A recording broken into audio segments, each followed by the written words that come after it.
What is up, everybody? My name is Morgan Woods, and today we're going to be taking a look at the Canon R5 and my video settings, how I have set this camera up for taking videos, taking films. But before we show the intro, remember to hit that subscribe button in 3, 2, 1.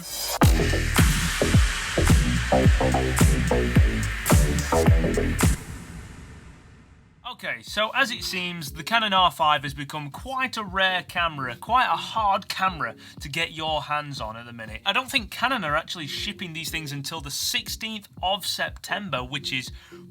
I managed to get mine on day one, and the fact that I have not been milking this on YouTube, today I am going to milk this dry. Okay, so let's not waste any time. Let's have a look at how I have set this camera up for video. So, I turn the camera on, and so far I've not used it in a professional setting. I took this camera to Scotland for a week and filmed everything in 4K, 4K24, 4K 120. One thing I do want to disclose before we even look at the video settings is that I have not had this camera overheat once since owning it. It has been a full month since this camera arrived and I have not had it overheat once, and they just put a firmware update out for 1.1 where this thing actually doubles in 8K recording. So am I excited? Hell yeah, I'm excited, but is it going to make a difference to me? Probably not. I'm excited for all of you. I have set the C1M to 4K24, the C2M to 4K 120, and the C3M to 8K RAW, just so that it's a little bit quicker for me to be able to get in there. Now, as far as I know, you don't get an 8-bit or a 10-bit option on this. When you go into your menu and you go into your settings, your Canon log settings, normally on the R, where you would find 8-bit or 10-bit, you don't have that option anymore. So it's all 10-bit, no choice in it. I don't mind. Better quality.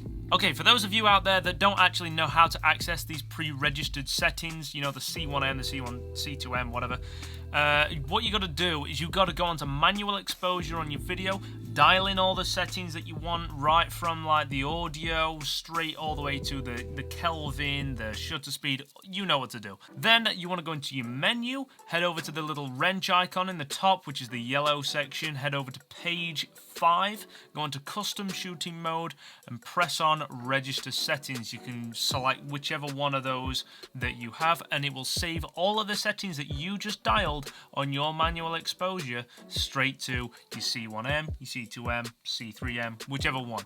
So, first off, with the video settings on the 4K24, and these settings tend to roll across the whole of the board, apart from the 4K 120. So for the 4K setting, I use the 4KD at 23.98 FPS and all I, just for better editing and things like that. It just makes it easier, although it is disputable, the difference between all I and IPB, but just for the sake of it, just use all I. That's all I'm doing. I'm using the all I, I'm using Canon log. While we're on the subject of log, I also use the view assist. I have view assist constantly on because I don't like having to try and figure out my exposure in a flat picture profile on the back of a camera where the display isn't really bright enough as it is, and then you reduce the contrast in that and you take it all out, then it's going to be even harder to see. So I think just having that view assist on just helps me expose it pretty well. Characteristics, I leave my characteristics all at 0. I mean, the R5 is 45 megapixels, so it's plenty sharp already. Saturation and hue, I don't want to touch those. I'll touch those in editing. I don't need to touch them in camera. I will sort those out in editing. So that is my Canon log settings over with. Let's move on to the rest of it. So my autofocus and my white balance. I've only just recently changed this to the expanded autofocus area. Originally, I was using 1-point autofocus. And having to focus with just 1 point tends to be quite hard because you have to get it absolutely bang on in the center. I know you can move it around, but then if you press on the back of the screen, then you're moving the camera. You shake the camera and you get all these different things that you don't want. Anyway, moving on to my white balance. I set the white balance exactly the same across the board of these settings to 5600K. Sometimes I do change it depending on the situation I'm in. I'll probably lower it to around 4K depending on... That's like in extreme situations. Like if I'm in the living room at night and I've got these very warm lights on, I'm going to drop it to about 3800. Audio settings. This is not really video, but I mean, obviously you're going to want to record audio if you're recording video. So my audio settings are probably around 3 to 4 bumps up from the absolute minimum. Digital IS. Now this camera, you will know that it has IBIS. So I'm not using the digital image stabilization. When I showed my brother one of the videos I'd taken, he mentioned that he could heavily see the IBIS wobble. I personally couldn't see it, which was weird, but he could see the IBIS wobbling. But in terms of digital IS, keep it completely off. My shutter speed, aperture, and ISO are all set to exactly the same thing. As soon as I turn the camera on, I don't have to import any new settings. I can just go straight into that C1M, the C2M, the C3M, whatever, and all the settings are already dialed. So my shutter speed is always 1/50. Then the aperture is f2.8, and then my ISO is at 400, because the 400 is the native ISO for this camera. Plus, 400 is the minimum in ISO that you can go in 8K. Select a card. Now, I tend to actually sometimes... Obviously, this camera has dual card slots. It has a CF Express card slot and an SD card slot. Now, you can't record 8K or 4K 120 to a regular SD card. Now, both of these modes have very, very high bit rates. So, in terms of recording regular 4K 24, I tend to have this set to record and play back in the regular SD card, rather than playing it straight through the CF Express. Just so that I know, if I'm filming in 24 like a vlog, I can put the SD card into the computer and I can organize it a little bit better. If I have a CF Express card, when I plug that in, I've got 2 folders ready for 4K 120 and 8K RAW. So it just cleans things up and makes things a little bit easier. So in manual focus, I do have focus peaking turned on. I don't know if you can see it going red whenever I move into focus. More professional work sometimes requires manual focus, so I tend to keep focus peaking on all of the modes for when I do turn that autofocus off.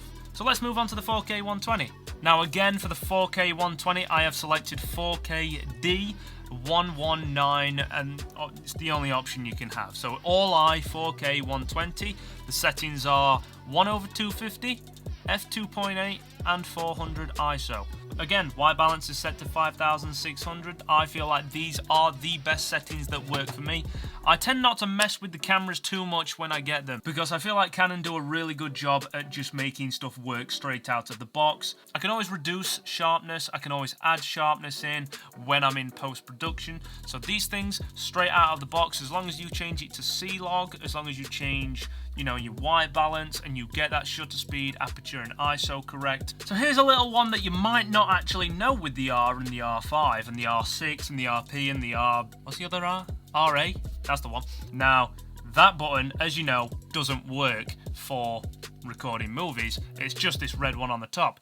But you can actually turn the shutter button on to record stuff. So if you go into your menu and you go into the 7th page of your R5, you'll see that shutter button function for movies, and then press fully press, which will activate stop recording. Now, I didn't know this until buying the R5, and that setting right there just makes it so much easier to get a grip on the camera and press that button and go. So when I found that out, oh yes please. So what lenses am I running for this? I am using the 15 to 35 pretty much 95% of the time that I'm using this camera. The only reason it doesn't have it on now is because it's on the R recording this video.